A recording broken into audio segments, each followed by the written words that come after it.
মা যাকে বিয়ে করছে তার বয়স বেশি? আমার থেকে 2-3 বছরের বড় হবে। আপনার বড় বোনের চেয়ে? 6-7 বছরের ছোট। যে এখন আপনার মায়ের স্বামী? জি। মানে আপনার মা 55 বছর বয়সে কি আসলে কখনো সায়েন্স কি বলে যে 55 বছরের একজন নারীর বেবি হবে? এখানে ভাই আমি কিছু বলতে পারবো না। আপনার মায়ের সন্তান তো আপনারা, জি।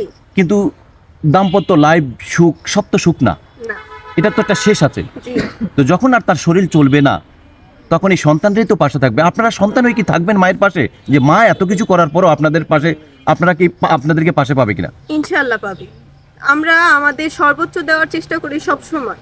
ইভেন কি এখনো আমরা মানে চাচ্ছিলাম যে যেন সবকিছু ভালোভাবে চলুক, সে তার মতন থাকুক, আমরা আমাদের মতন থাকি। তার শেষ ভরসা কোন জায়গায় বলবেন? আমাদের কাছেই তো। তার বাবা মার বয়স মোটামুটি ভালোই হয়েছে, কতদিন বাঁচবে বা কতদিন আমরা বাঁচবো কেউ বলতে পারবো না। বাট আমার মা শেষ ভরসা কোন জায়গায় আসবে যদি ওই ছেলেটা ওনাকে ছাইড়াই দেয়? বাবা যে কবরের জায়গাটা রেখেছে, পারিবারিক জায়গাটা, জি। সেটা আসলে কার কার কবর দেওয়ার কথা ছিল? একই তো আমার বাবার কবর ওইখানে দেওয়া, ওইখানে কবরের দুই পাশে আমাদের জমি রাখা, ওইখানে আমার মার কবর দেওয়ার কথা। আমরা মারা গেলে আমার বড় বোন, আমার ছোট ভাই মারা গেলে ওইখানেই দেওয়া। ওইখানে কবরের পাশে লেখা পারিবারিক কবর।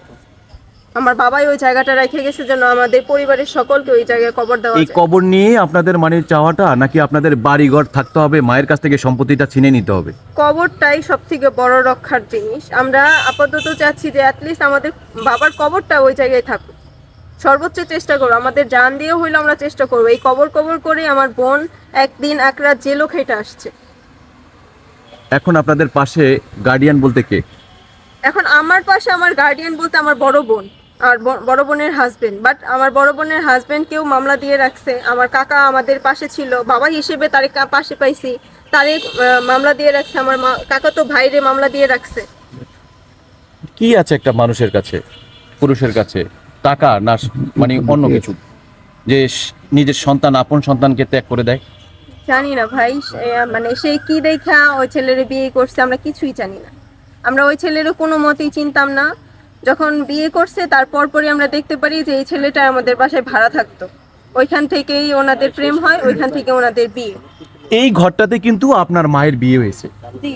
আর এই ঘরে কিন্তু অনুষ্ঠান হয়েছে, জি। বৌভাত অনুষ্ঠান জি। হয়েছে। মায়ের বিয়ের অনুষ্ঠানের বৌভাতের দাওয়াতটা কি পেয়েছিলেন না। আপনি? আমার মা বিয়ে করার পর 1 সপ্তাহ পর হচ্ছে আমার নানি নানা, তারপরে আরো ওনার পরিচিত মানুষজনকে নিয়ে উনি ছোটখাটো একটা আয়োজন করে, 15-20 জনের আয়োজন করে উনি ছোটখাটো একটা অনুষ্ঠান করছে। ওই অনুষ্ঠানের কথা যেহেতু মানুষজন আসছে, এলাকাবাসী আমাদেরকে চিনে ফোন দিয়ে বলতেছে তোমার মা বিয়ে করছে, তোমরা আসলা না, তোমরা কই? এটা বলার পরে আমরা মানে ধরতে গেলে আকাশ থেকে মাটিতে পড়ি যে মানে সে বিয়ে করছে, আমরা কিছুই জানতে পারলাম না। ওইখান থেকেই রাত্রে 11টার দিকে রওনা দিচ্ছে, 1টার দিকে এখানে পৌঁছে দেখি আসলে সে বিয়ে করছে ওই হাজবেন্ডের সাথে একসাথে। আপনার মায়ের যে পরবর্তী যে বিয়ে করেছে সেই বিয়ের স্বামীর নাম কি? রায়হান, আবু রায়হান। আপনার মায়ের নাম? শাহনাজ বেগম। আপনি আপনার মায়ের কত নম্বর সন্তান? সেকেন্ড। সেকেন্ড। আপনি মেয়ে, তারপরে বড়টাও মেয়ে, হ্যাঁ। আর ছোটটা ছেলে। ছেলে, তার নাম কি? মুস্তাকিম খান নূর। আপনারা মেয়ে পরের বাড়ি চলে যাবেন, জি। মায়ের সাথে হয়তো দেখা হতে পারে, নাও হতে পারে, বছরে একবার। জি। যে সন্তান, একমাত্র সন্তান, যে ছেলে মায়ের কাছে থাকবে, বাবার কাছে থাকবে, বাবা তো নাই, না। এখন মাই একমাত্র লক্ষ্য, তার প্রতি ভালোবাসাটা কেমন আপনার মায়ের? আমার মায়ের প্রতি ভালোবাসার কোনো কমতি নাই। তারে আমরা মানে না না, আপনার মা আপনার ভাইয়ের প্রতি কতটা ভালোবাসা? তার প্রতি ভালোবাসা থাকলে কি সে আমাদের কাছে ওরে রাইখা যায়?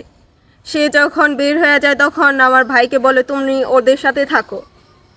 এটা কোনো মা বলতে পারে যে এই জায়গায় 12 বছরের একটা ছেলেকে উনি এইভাবে রাইখা যে আমাদেরকে মানে বলতেছে যে তোরাই পাইলা দেখা, কতটা পারস দেখব না।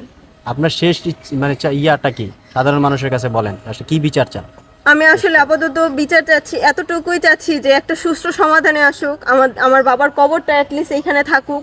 আমি আমার বাবার কবরটা রক্ষা করতে চাচ্ছি। সে তার জমি বিক্রি করে সে যে কোনো জায়গায় যাইতে পারে, সে ভালো থাকুক। আমরা চাই সে ভালো থাকুক, আমাদেরকেও ভালো থাকতে দিক। আমার বাবার কবরটাকে রক্ষা করার চেষ্টা করতেছি।